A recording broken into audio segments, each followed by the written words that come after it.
What's going on, everybody? Good day, good day. I see that we're having a fun little conversation. Jake and Alex are in a different thread, but of course, still part of the conversation. So, Jake and Alex, if you didn't see, there's some confusion over what place specifically Jarrod got.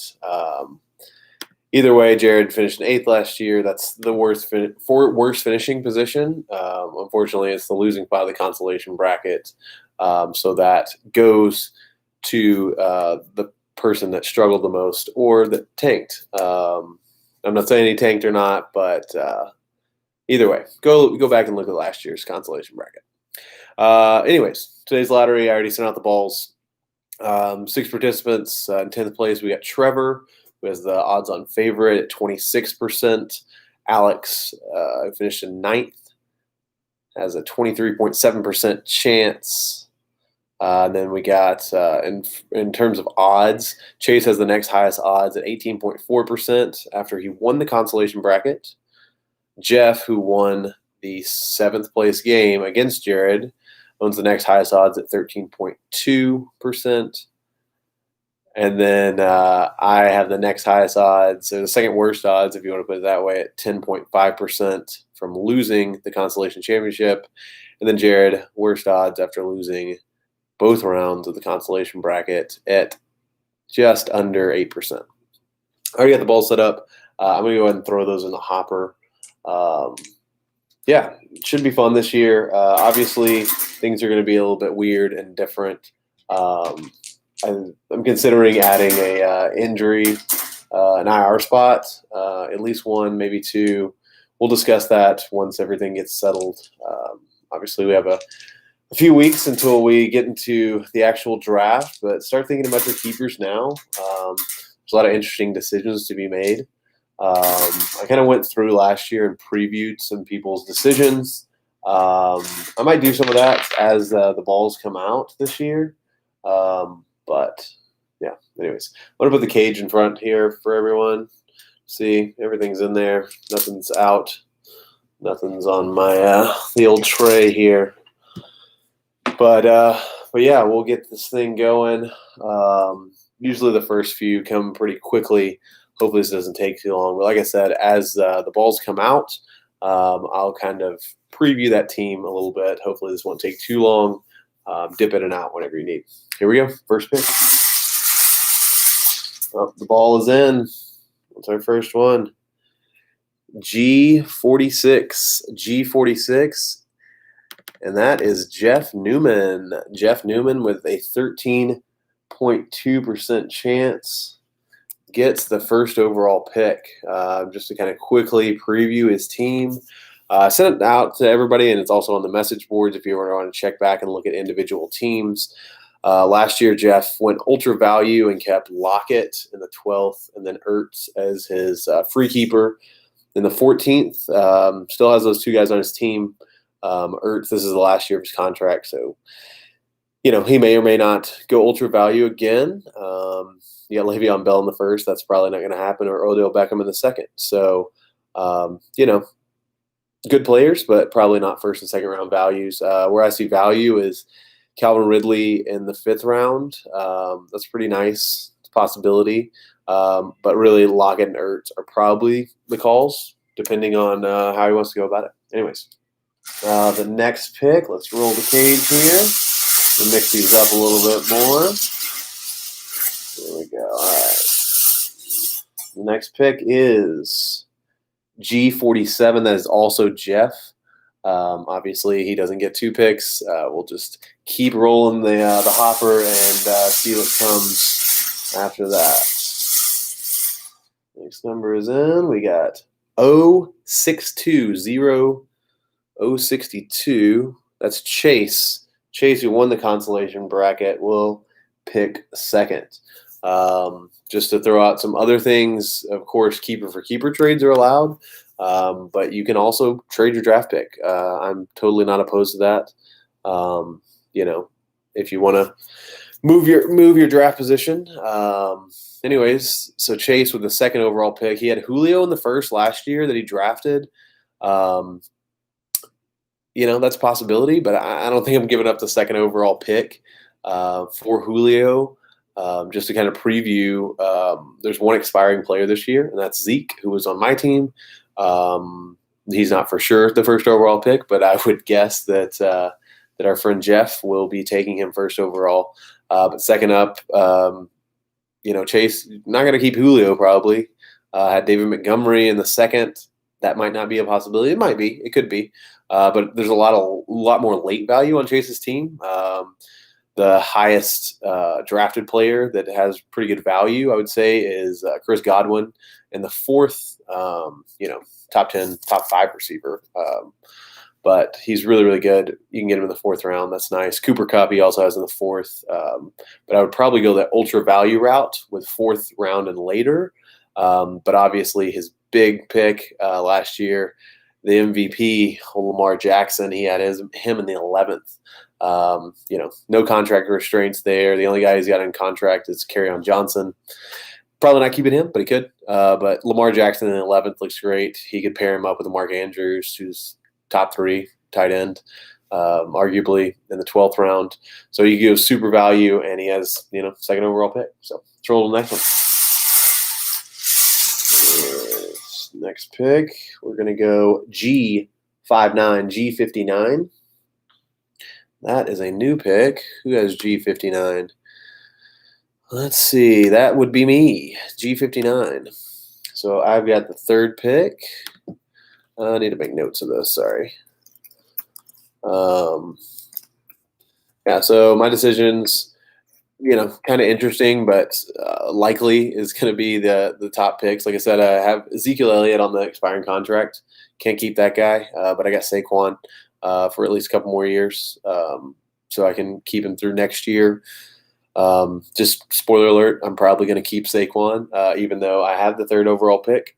Saquon, Tyreek Hill, T.Y. Hilton to a lesser degree, Ronald Jones, Russell Wilson, rather. Sorry, basketball in the brain. Playoffs tonight, but not a lot of late value. Probably going with those early picks. Just as a preview for everyone out there. I'll prattle on about my team, so we'll move on to the next ball. N32, that's someone new. And Trevor, I'm sorry, man, you had the odds-on favorite, and it is betraying you.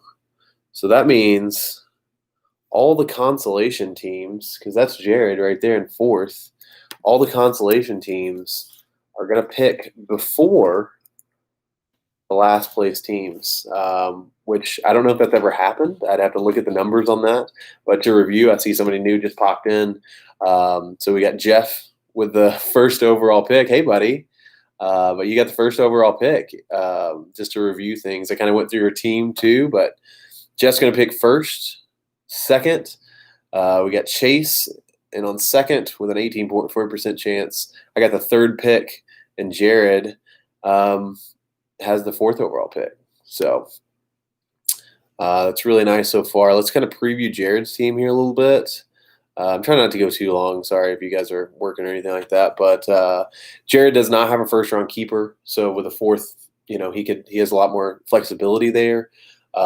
He has a couple of contracts out of Green Bay. If you don't know Jarrod, big Packers fan. So you got Devontae Adams in the second. You got Aaron Jones, who I traded to him in the 9th. I think that those are great picks. If you wanted to go more value instead of going Devontae Adams, going more, head over your heart kind of thing, you could go Miles Sanders in the 5th, who was also part of a very big trade that I did with him last year, including Aaron Jones and Miles Sanders. So Miles Sanders in the 5th. You go Austin Eckler in the 6th. Pair those two together. Like I said, you could pair him with Aaron Jones, who's a 9th-round keeper. You could also do a combination with Kyler Murray, who has in the 12th. Sixth quarterback, top 5 quarterback, if you want to argue that point. But I would say 6 to 7, somewhere around there. But yeah, you go ultra value with that. I think Jarrod has a lot of flexibility. I think regardless of where he landed in the lottery, it provided him a lot of flexibility. So, Jarrod, also, I have the pick before you. So if you want to trade up, we can talk. All right. So now we only have 2 left. They have the most balls, so hopefully this will go a lot quicker. Only Alex and Trevor left. Let's see what happens. Next up, we have I-18. That is Alex. I-18. So that go ahead and defaults us to Trevor having the 6th pick. So Alex with the 5th, Trevor with the 6th. I'll preview those teams quickly. Yes, Jeff, thank you very much. I am going to trim it tomorrow because I don't have to work today. So I'm not too concerned about that. I hope you guys enjoyed the cover image of this video. Tommy in Tampa. But we got Trevor over here. He has, some options. Gurley is his first-round keeper. Probably not keeping that guy. If he wants to go, super homer, you can go Amari Cooper in the 2nd. I don't really see the great value there. It starts in the 3rd with DeAndre Hopkins. It's his contract year, so it's the last year he can keep him. New place out in Arizona with Kyler, so you could, go with that in the 3rd round and maybe pair him up with like Travis Kelce in the 5th. That's a dynamic pair to at least start your team with. Probably still be able to grab, one of the top running backs in that 1st round. But yeah, we got Aaron Rodgers in the 6th. Not a lot of great value there. Honestly, not a ton of value, but I think Trevor invested very well in Hopkins and Kelce. So you could easily use those guys. Excuse me. That was previewing Trevor in 6th. And then we have Alex. They got the 5th pick. Sorry, I got a little tickle in my throat here.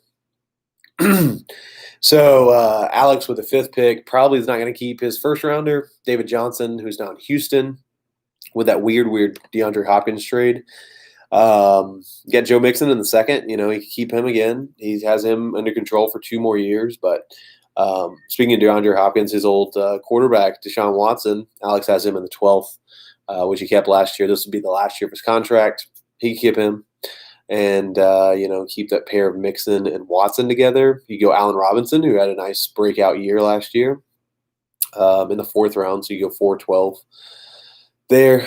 Some nice possibilities. Evan Ingram a lot later, but, not a lot of great value there. Yeah, you can kind of see the roadmap there. So, I'll take any questions. I see Jake has the first one. I don't have on any pants. I have shorts on. Stars play later today. Go Stars. I think Chris Woodward was out of line with the Tatis comments last night. And anyways, Seth, if you want me to re-preview your team, I'll go back over that. Let's see here. So if I were to guess, Seth, let's preview the playoff teams here. Seth finished in 1st. Was reminded of this last night. Finished in 1st last year, which was pretty a dramatic ending to the season. If no one remembers, it was a sack that was disallowed, that was changed, and it was a 2-point swing that swung in his favor. Lacey had kind of finished off the season. Thought she had a championship, and it swung the other way with the stack correction, and definitely the craziest finish to a season that I've ever seen for Seth to grab his 1st title. Seth, I did order your placard for the trophy. I will be getting the trophy to you. Jarrod, I'm coming to Tyler soon, and I'm going to try to figure out how to get that. But Seth, you got a lot of high-end possibilities there. Michael Thomas. I'm getting a phone call. Anyways, let me preview Seth's team real quick. So in the 1st round, Michael Thomas, you could definitely go that route with the 10th overall pick. Derrick Henry in the 4th. That one's pretty nice. Thielen, Drake, those are possibilities. You could keep, quite a bit. Anyways, guys, I got to go. I'll talk more soon. We'll see you soon. Later.